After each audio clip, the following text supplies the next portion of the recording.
सेवा जौहर दोस्तों, मैं राहुल खन्ना की इस वीडियो में आपका स्वागत है। आप सभी को पता है मैं आपके लिए बहुत इंटरेस्टिंग जानकारी लेके आता हूँ। दोस्तों शॉर्ट में आपको बताना चाहूंगा कि कचारगढ़ की यात्रा इस साल शुरू हो रही है।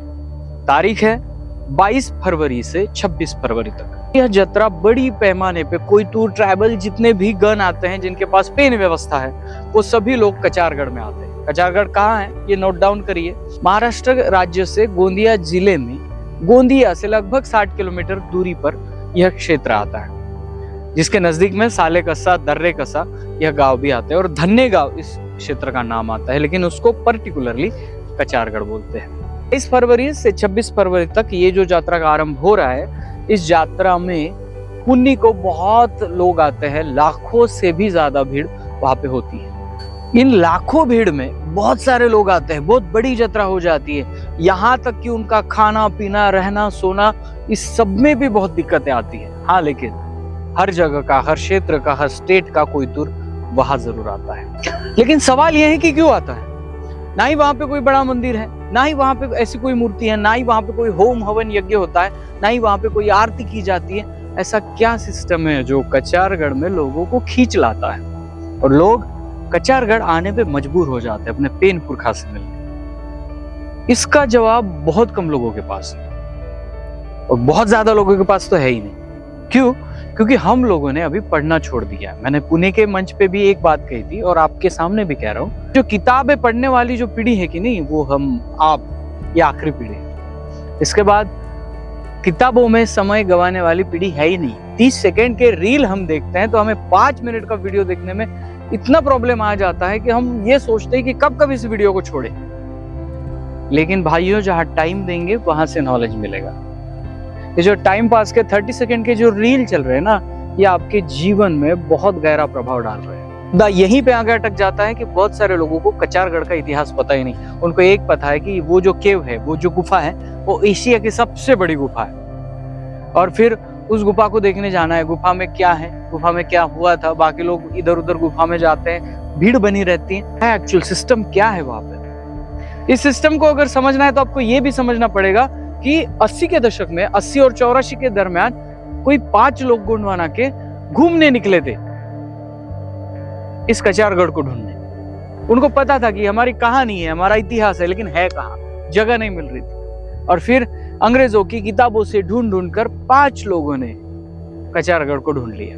कचारगढ़ को गए, वहां पे जाके गुफा का तहकीकात किया और वहां पे जाकर उन 5 लोगों ने ये साबित कर दिया कि यही वो भूमि है जहां पे पहांदीपरी कुपार लिंगो, हीरासुका लिंगो, दाई कली कंकाली, दाई रायताड़ जंगो और 33 बच्चे और शंभू से इनकी गाथा है।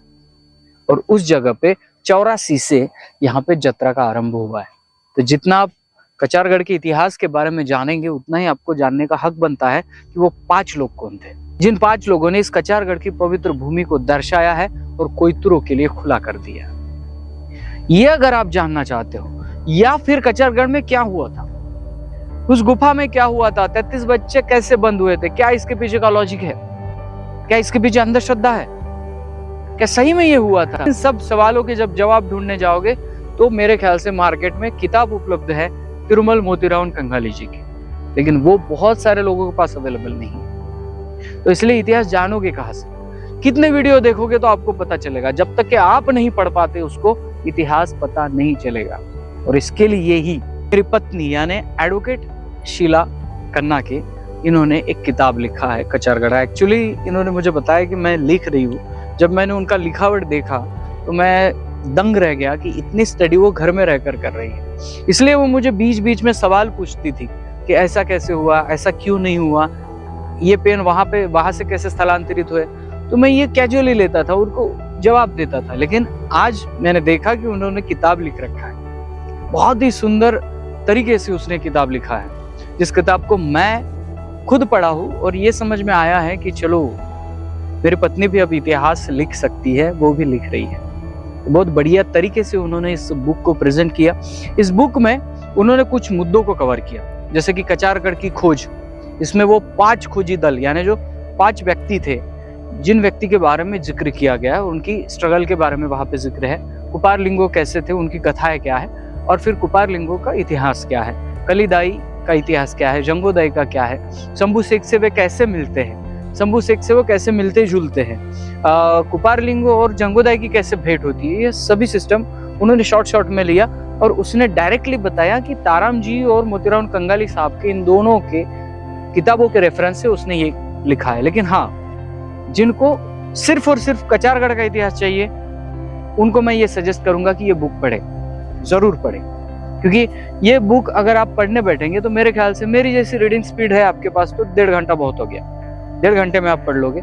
अगर रीडिंग स्पीड थोड़ी सी कम है तो आप 2 दिन लगा लोगे। ये किताब अगर पढ़ के आप इंटर हो जाते हो कचारगढ़ जत्रा में तो आपको पता होगा कि कहाँ क्या हुआ है, आपको ये पता होगा कि इस भूमि की महत्वता क्या है, भूमि क्यों इंपॉर्टेंट है, ये जमीन क्यों इंपॉर्टेंट है, हम क्यों लोगों को बोलते हैं कि बिना चप्पल के जाएं, हम क्यों लोगों को बोलते हैं कि अपने लिबास में आए। बहुत सारी चीजें वहां पे आपको क्लियर होती नजर आएंगी। उसके पहले आपको इतिहास पढ़ना है। लगभग 1 महीने का समय बाकी है। किताब का नाम है कचारगढ़ का इतिहास, एडवोकेट शीला राहुल खन्ना के। सिंपल सा उसने टाइटल दिया है। उस टाइटल के अंदर ताराम जी और कंगाली जी ने जो रेफरेंस बताया उस रेफरेंस को पकड़ के और उसके तर्क और मेरे तर्क ये पकड़ के वो किताब बन गया है। एक्चुअली मैं यहाँ से तो झूठा दावा करूंगा नहीं कि मैं गया था और मैं ये हुआ था, जो आप देख रहे हैं वो भी मैं देख रहा हूँ, लेकिन मैं जो मेरा नजरिए से देख रहा हूँ वो उसको बताया और उसने जिस नजर से देखा उसको लिखना शुरू किया। बहुत बढ़िया किताब है। और जब मैंने उससे पूछा कि इस ई बुक को अगर सेल करना है, बेचना है, लोगों के सामने रखना है तो कितना पैसा कितना लेंगे, तो उसने बताया कि 750 का आंकड़ा लेंगे। मैं बोला 750 रुपए बहुत ज्यादा हो रहे हैं। तो हम दोनों ने तय किया कि 75 रुपीज ओनली इस ई बुक की कीमत रखेंगे, क्योंकि क्या है, फ्री में देंगे ना तो मोबाइल में पड़े रहेगा, कोई पढ़ेगा नहीं। लेकिन जिसको नीड है, जिसको जरूरत है, कि जो जानना चाहता है कि कचारगढ़ का इतिहास क्या है, वो जरूर इसको खरीदेगा। तो खरीदने का सिस्टम पहले जैसा ही है। जो लिंक आपको डिस्क्रिप्शन में मिली है उस लिंक पर जाइए, क्लिक करिए। क्लिक करने के बाद एक पेज खुल के बाहर आएगा। वो पेज पे जाके आपको अपना थोड़ा सा जानकारी भरनी है और जानकारी भरने के बाद फोन पे, गूगल पे, जो भी आपके पास है उसके द्वारा आप पेमेंट कर सकते हैं। और जब आपका पेमेंट हो जाता है तो आपको बैक नहीं करना है, बैक की बटन नहीं दबानी है मोबाइल से, थोड़ा सा रुकना है, रिडायरेक्ट करके वो मेरे गूगल ड्राइव पे ले जाएगा, वहां से आप उसको डाउनलोड कर सकते हैं। अगर वो डाउनलोड नहीं होता या फिर सर्वर नहीं है या फिर आपका बैक लग गया, alivebridge750@gmail.com इस मेल पर संपर्क करें। हाँ, लेकिन आप जितना भी कर रहे हो वो स्लिप भी डाले और आपका व्हाट्सएप नंबर जरूर छोड़ देना। व्हाट्सएप नंबर जैसे आप छोड़ते हैं कुछ ही पल में आपके व्हाट्सएप नंबर पे वो किताब आपके यहाँ आ जाएगा। ये सिंपल सी स्टेप है। हमने बहुत ज्यादा, मैंने आज तक के जो सबसे कम किताब रखी थी वो 80 रुपए की रखी थी, लेकिन हम लोगों ने 100 के ऊपर हम लोग गए नहीं। हमने देखा कि इस किताब को पढ़ना बहुत जरूरी है, पैसे कमाना जरूरी नहीं है, इसलिए हमने इस किताब का मूल्य रखा 75 रुपीज, 75 रुपए। इसमें आप उस किताब को पढ़ सकते हैं, ले सकते हैं। अगर आपको पसंद आती है तो जरूर हमें फीडबैक दे चैनल पे कि आपको किताब कैसी लगी। दोस्तों, बहुत सारे लोगों का सवाल ये भी है कि कन्ना के जी आप कब आ रहे हो। दोस्तों, मैं आपको मिलता हूँ पुन्नी के दिन, यानी 24 तारीख को। 24 तारीख को मैं सभी सगाओं से मिलने कचारगढ़ में उपस्थित रहूंगा। आप आइए, आपका स्वागत है। आप सभी से मिलूंगा, आप सभी से बातें करूंगा। बहुत सारी बातें करनी है जो वहीं पे हो सकती है। तो आइए और दिल खोल के अपने पेनों को मिलने आइए। और कचारगढ़ जाने से पहले ये जो किताब मैं बता रहा हूँ, जो डिस्क्रिप्शन में ई बुक मिलेगा, उसकी ई बुक को जरूर पढ़िए। आशा करता हूँ यह किताब डाउनलोड करेंगे आप और इसको पढ़ेंगे, और पढ़ने के बाद जरूर इस वीडियो के नीचे कमेंट में हमें अपना फीडबैक देंगे।